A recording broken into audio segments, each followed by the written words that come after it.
background colors. Karon ang atong hisgutan ang background colors. So sa background colors, atong property nga iset is background dash color. Unya, ang values nga atong iset, tulo ni siya ka klase. So ang una nga value nato nga pwede butang is kaning color name. For example, kanang blue, red, white, black. So identified siya as color name. Sunod is kaning hex or hexadecimal na value. So ingani ang format niya, hashtag, tapos gisundan siya og unom ka numbers and letters. So sa hexadecimal, gikan siya sa 0 hangtod sa 9, unya A hangtod sa F. So 9 niya A, B, C, D, E, F. Tungod kay 16 bits na siya, hexadecimal. Unya, ang sunod nga value nga pwede na to gamiton is kaning RGB.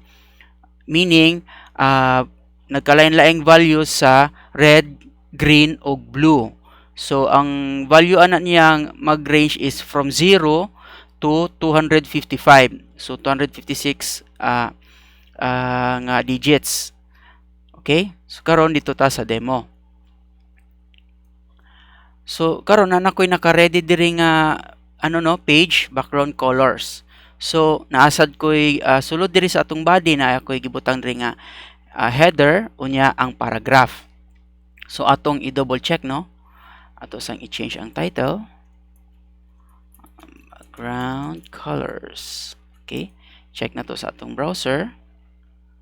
So namo na ni siya karon. Karon atong set ang background color sa paragraph. Okay? So, dirita sa atong style. So, para ma-target ang katong paragraph, since element name siya, ato lang i-type ang P. Tapos, curly braces. Tapos, sa sulod ani, iset na to ang background color. Background color. So, ang first is katong color name. So, for example is red.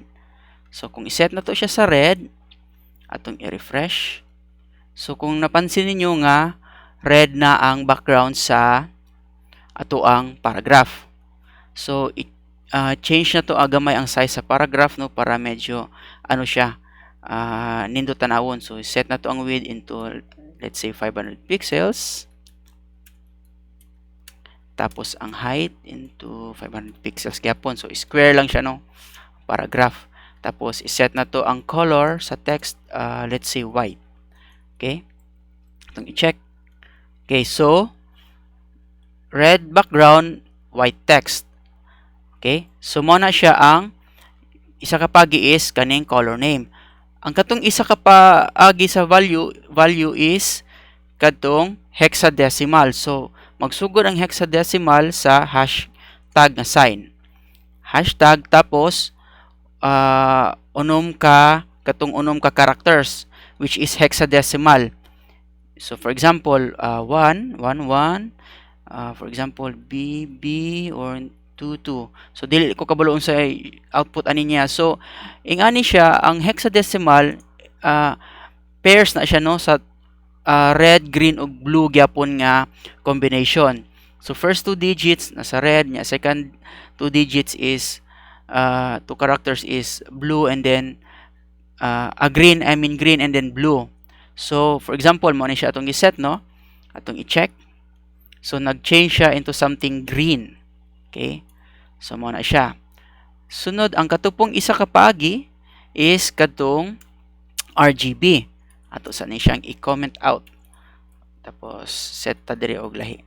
Background color RGB. So sa RGB, set nimo ang values para sa red, green, and blue from 0 to 255. So for example, gusto nimo og purely blue lang, set nimo blue. Sa green 0, and then sa blue is 255, meaning pinaka maximum na niya nga color or darkest nga color. So atong i-check. So kung napansin niyo nga ang background niya is nag-turn na into blue. So depende sa inyo hang color combination, pwede na niya inyo i-set per individual color sa RGB. Okay? It is green and blue. So ang combination niya is murag blue-green or something. Okay? So karon sa katong regarding sa color names, since daghan na siya, na isa ka source na to no, nga pwede magamit para ma-check na to ang magkalain-lain color names. So diri sa htmlcolorcodes.com/color-names. So kung i-check ninyo ni nga website, makita ninyo ang nagkalain-lain nga color names. So napod siya equivalent nga hexadecimal o equivalent pod nga RGB color.